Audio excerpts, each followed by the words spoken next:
So this is part of our Heritage and History series, which we do on the second Tuesday of every month. We always highlight some kind of a topic that's related to Anderson County history or even state history sometimes. But in this case, we wanted to bring an extremely local statue, something that people recognize, having seen it for years and years, and then maybe shake up the way people think about it, explore the ways that meaning changes over time, and how places and even statues that seem so static can be interpreted in many different ways as time and society kind of swirls around them. And talk about the original and the replacement. Yeah, so the originally the statue was down at the American Legion hut on 81 Greenville Street. And of course, after the Vandalism Act in 2008, the original statue came to the museum. It's currently displayed in our Andersonians in War exhibit, and a replacement statue was funded and installed at the Legion hut. But this is going to be a fun one. We were talking about different topics that we could do, and it came up that we have never done a dedicated program to the Doughboy statue. We did a little bit of coverage on the topic when we were putting together the military exhibit. Can everybody hear me pretty well, or do I need to talk into this? We're all right? If I start mumbling, just let me know. But when we were starting to plan the military exhibit and we had this idea for how we could incorporate the Doughboy statue into our gallery, we talked a little bit about it, but we didn't go in depth into where all he's been, the design elements originally, the design elements that are implemented now in his new form. So we thought that it'd be kind of fun to go through all that history. We're also joined by some folks from the Legion building, the W.A. Hudgens American Legion post, who is host to the replacement after the original Doughboy was torn down. So maybe we can get into that as well. I know we've already talked a little bit, and you were there the morning that he was found. So I might recruit you to tell a little bit of that when we get to that part of the story, if you don't mind. But it's an interesting story, and it's something that I kind of approach in a different way than some might as well. Because you think about statues and monuments as being the same thing forever, because they're made of metal, they're made of stone. These aren't things that are going to change, but they do, and the way we think about them changes. So when we get to the end, we're going to kind of circle back to that idea. How is he different now than when he was first installed? What are the meanings that are now attached to him that weren't in 1934? And some different sort of brain flexors like that when we get to that point. Anyway, we were going to start off, a lot of the first questions you might have is, what does Doughboy even mean? Why do we call American World War I soldiers Doughboys? And there's a lot of different versions of this story, and Dot and I were just talking, and your understanding was that it had to do with the flower dome? Yeah. So one explanation is that this could go back as far as the Mexican-American War and being covered in dough or flour, but a variation of that is that the soil in that area was so light and the color, the adobe soil, and then they started to call the soldiers adobes because they were constantly covered in dirt. And especially the cavalry officers who would look down on the foot soldiers because the foot soldiers were even more covered in dirt. And they became the adobes, which got shortened into dobes and then into Doughboy. And then a different version of the same type of thing is that some of that material could be used to create, to kind of highlight the piping on the uniforms. And then when it got wet, it became kind of a doughy blob that would come off of the uniforms when this dirt would get wet and they were little dough blobs or what have you. So there's all kinds of different versions of this. Dot was explaining to me earlier, she had heard a version where they would bake buttons to replace metal buttons. Yeah. So things would get lost or melted down or different things. And in the shortage time, as you explained, they would possibly use these as buttons. And that was one that I hadn't heard yet. But it's always kind of fun to go through the different little options there are for the reasons why things are the way they are. But the American Doughboy did become somewhat of a symbol of America after World War I.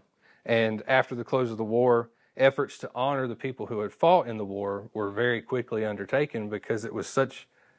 It was. I mean, many of you will know that at the time they didn't call it the First World War. At the time they were calling it the Great War, and it was the single largest conflict that had ever occurred. Something that the world had not seen. So it was something that, coming off the heels of it, people were pretty keenly aware that it was historic. And honoring the veterans of the First World War was one of the first initiatives of the American Legion, which I think was it 1919 or so that the American Legion was established. So one of their first objectives was to start these memorial projects. One of the ways that this was done was through statues. And you can see two different statues here. Ian McKesney is the designer of the statue that we have in the museum and the replica statue that replaced it at the Legion building. No. Come on in. Don't worry about it. There was two statues made that had very distinct similarities, right? As you can see here. The other sculptor, again, our statue was of McKesney. The other sculptor was John Paulding, and he had titled his sculpture Over the Top. A lot of people view Paulding's statue as the copycat, but if you look at the dates, his patent was filed about 5 months prior to McKesney's patent, but they're in the same year. And the similarities are pretty stark. There was a great website, by the way, that I'll refer you all to that was put together by Les Copel. He's out of California. He was the webmaster of the Ian McKesney Doughboy database, which is online. You can go and check it out. He's been documenting for years where the different statues are and some of the stories that they have. But he's listed also some of the similarities between these two. And both, they have the upraised right hand, and left hands have rifles that are about hip height with a bayonet. And they both have the distinct doughboy helmets, blouse trousers and puttees, or these are like leg wraps that were common in World War I. The point of the leg wraps, especially in the trenches, it kept the mud and the moisture out of your boots, so you could wrap up your leg, and if you sink down in the mud, when you pull your foot back up, you don't have a boot full of mud. So that's what those are used for.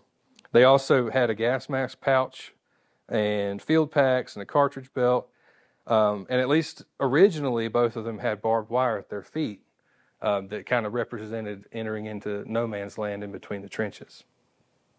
So these are extraordinarily similar designs. Copel's site also includes some notes about a lawsuit that came up that sprang from the similarities. One of the quotes was that, in fact, they were so similar, or they were similar enough in the mind of Jules Bertram, the owner of the American Art Bronze Foundry in Chicago, Illinois, that he sued McKesney and the company that he used to cast it in 1922 for copyright infringement, claiming that McKesney's and Paulding's statues were so similar as to deceive the general public.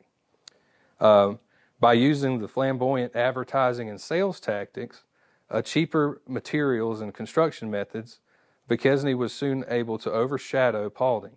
So at the time, Paulding's statue was selling for about $1,500, while McKesney was undercutting him at about $800 per statue. So it was nearly half the cost. Again, this is the over the top. His ad style is very different. He emphasizes when he copyrighted the design. He was before McKesney. He wanted to make sure everyone knew he was first. But the McKesney designs and the ads for them featured something else that's a little bit interesting. Copel's research indicated that there were about 55 Paulding statues installed in the United States, while McKesney's number was a little bit less than 150 or so. McKesney had made several claims that weren't really true, including one claim that he had installed more than 300 statues throughout the country, when in truth, and he also claimed that he had one in every state, but there are some states that do not have one, according to this research. Additionally, he said that he had the official endorsement of the American Legion. You can see that on this advertisement down here, selected as the official statue of the American Legion. And the source of that is that there was a design contest for the statue, and he won it. And in the process, there was representatives of the American Legion that had referred to his design as 100% perfect. So he took that, started putting official statue of the American Legion on his advertisements, and they told him to stop. They said, with legal action, they said to cease use of the quote as an official endorsement, because it was not that. It was just a compliment to his design. But anyhow, there were a lot of variations of the Duquesne design even in itself. Anderson's Doughboy was cast in 1934, and we'll get into more of that later. But for the time being, we're going to shift focus towards the W.A. Hudgens American Legion post.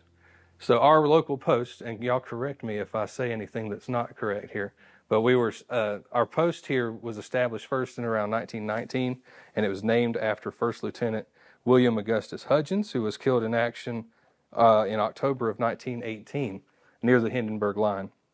So their priority in the beginning, from the very beginning, was to start to memorialize the sacrifices of some of these World War I veterans who were returning home. Anderson's local efforts included a granite monument and flagpole and an artillery piece that you can see here. And this was installed at the intersection of Calhoun and Boulevard near Anderson University's campus. If you drive through there now, we were taught there's a little tiny blue roofed building there at that intersection, very near to that. So this was very successful. Again, the installation here that you're looking at came in 1933, this small memorial park, and in part it was funded apparently by ticket sales from World War I propaganda films that were being shown to raise money. The Legion group was actually showing the films themselves. In building off of that success is when we get the installation of the statue. Dr. E.E. Epting was commander of the post at that time, and he set about raising money for the statue itself. So in 1934, this is when we're in the middle of the Great Depression, so a lot of things are changing with production of the statues. And in fact, Duquesne redesigned in 1934.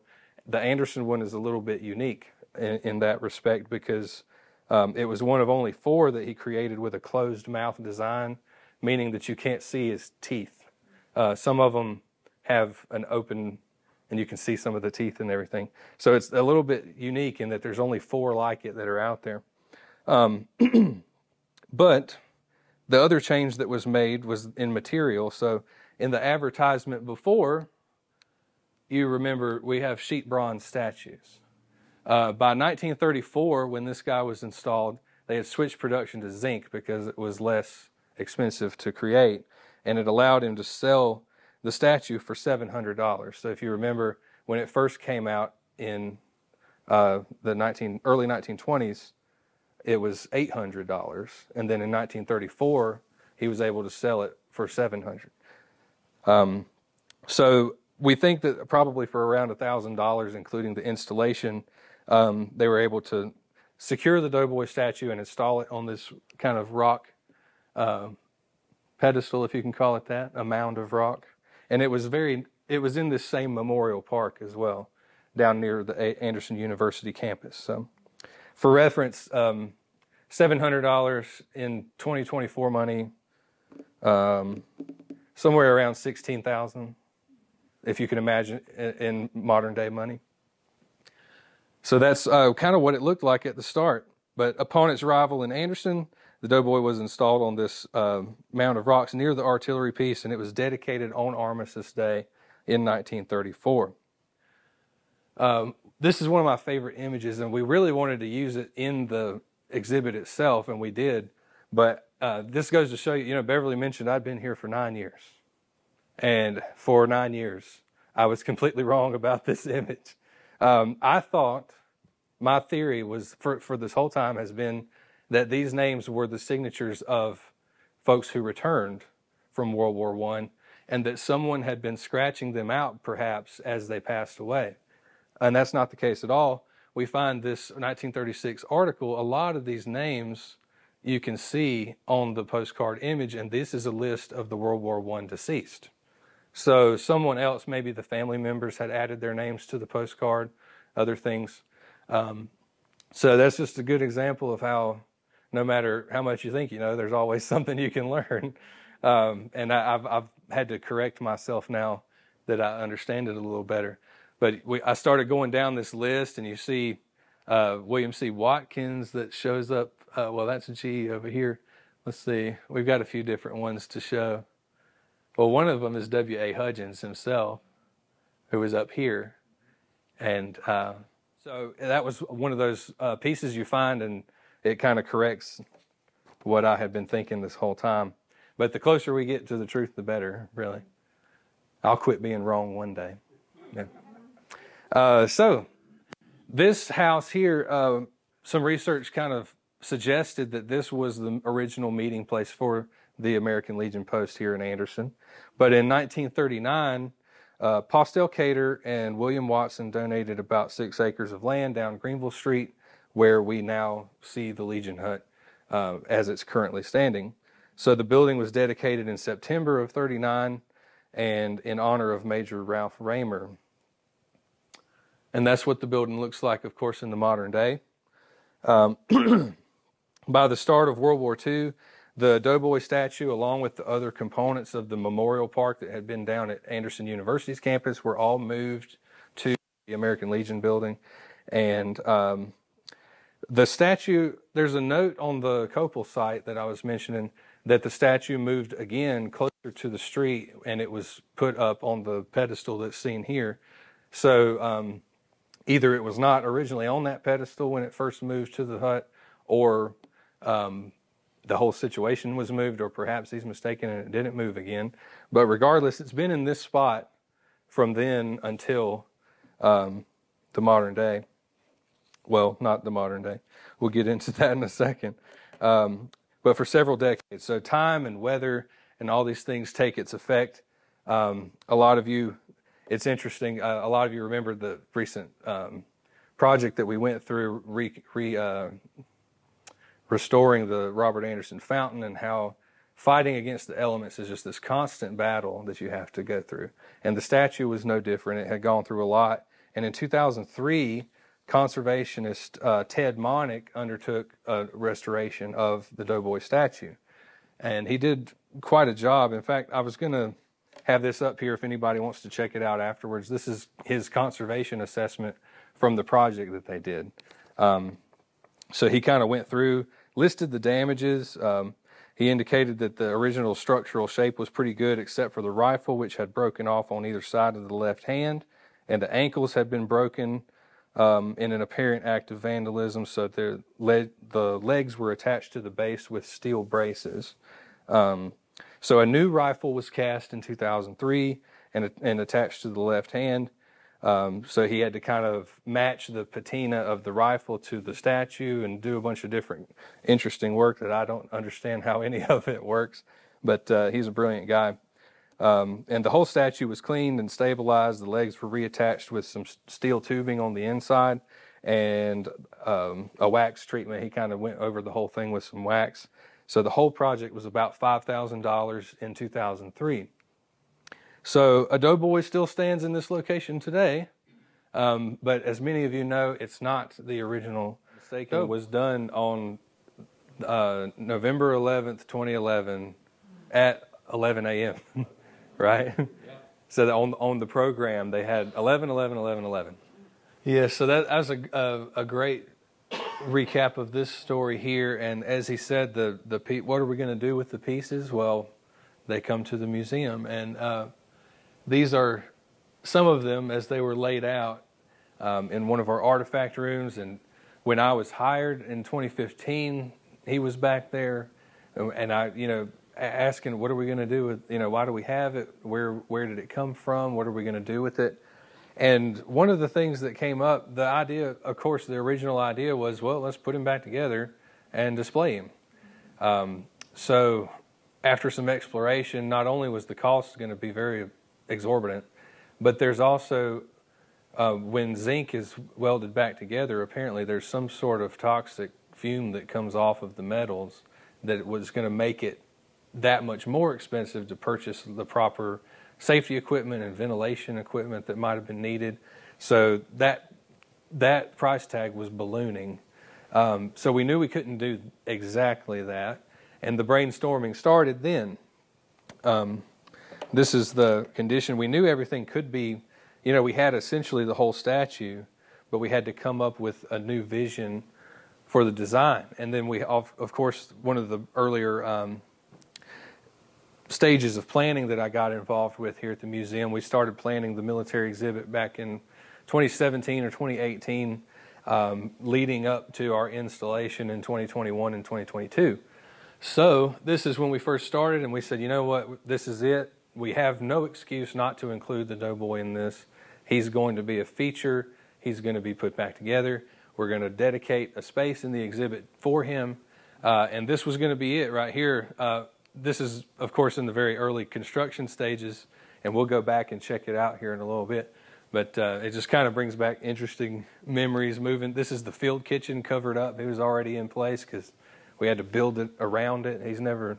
That kitchen's never going anywhere, which actually the field kitchen has a history with you guys as well. I think it was stored at the American Legion building for quite a while, possibly back in the 90s or so. And then this, of course, the drone moving.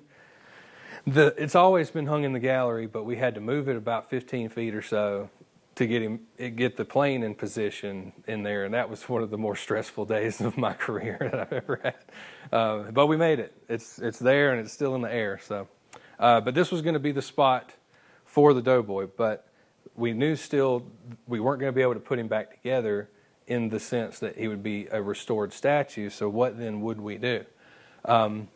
These are some images that I don't think anyone's ever seen aside from us and Scott Foster, who was the artist who helped us put him back together.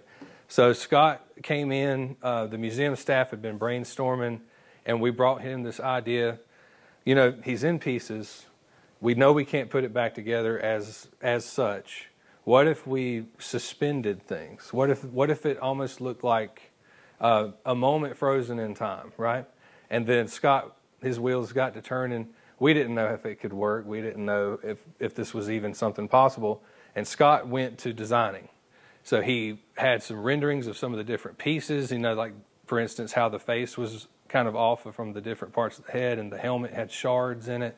And he was making these sketches, coming up with ways that things could be affixed, going up through the legs and creating stability where there was not stability.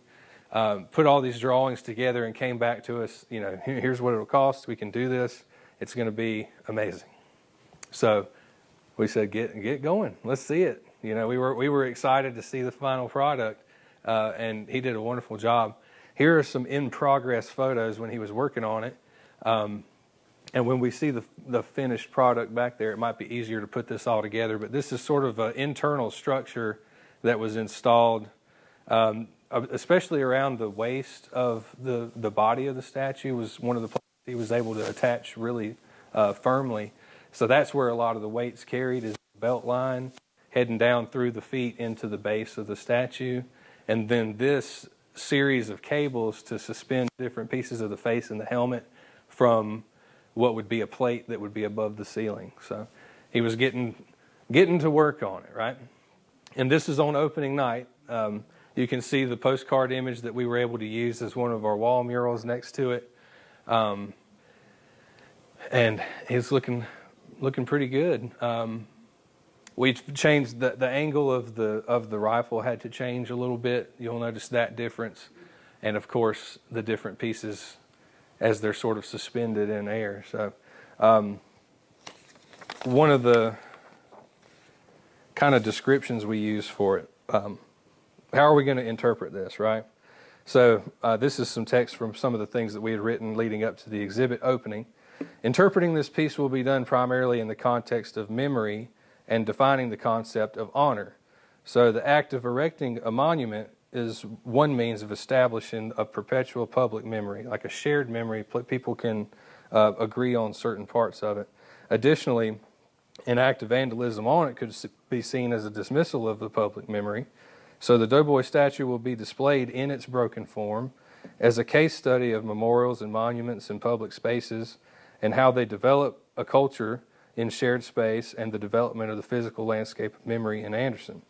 So this interpretation now, we believe, is not limited to World War I soldiers, as the disparate pieces of the statue will now be able to represent memorials from a host of times and places. In its new form, the statue can represent many iterations of honor in the sense that it was intended by its designer, by the locals who originally erected it, by those who chose to bring it down, by those who erected its replica, and in the eyes of those who have viewed it across time. So he's kind of become something different now. Here's a statement from Scott about the work that he did as an artist. He said, "This piece presented an inspiring challenge as I sought to take something precious that was broken and restore it to convey its former glory and prominence. It was part art, part engineering, as I reconstructed the skeletal pieces and suspended the facial components. I wanted the trauma of the broken soldier to remain, symbolic of the destruction of the original sculpture and the collective pain of World War I soldiers." So you can see how, you might think that the monument or the statue or the plaque doesn't change over time because it's made of something very static. But when in this case something very distinctive happened that we can point to an event that might have changed it. But in other situations, just the society that changes around a fixture in the community can change the way that it's viewed. History is nothing but a debate. It's a huge argument all the time. And that's one of the best parts of history, is that things can mean different things to different people. So monuments are one of those places that we can look for examples of all of these different arguments and debates that are had over time. And they're also places that we can look for little bits of our own identity as we are reflected in the things that are installed around us, even if we didn't install them. So that's kind of one thing to think about. This is the last of it. I was going to open up for questions before we kind of all regroup and head into the back to go into the exhibit and check it out.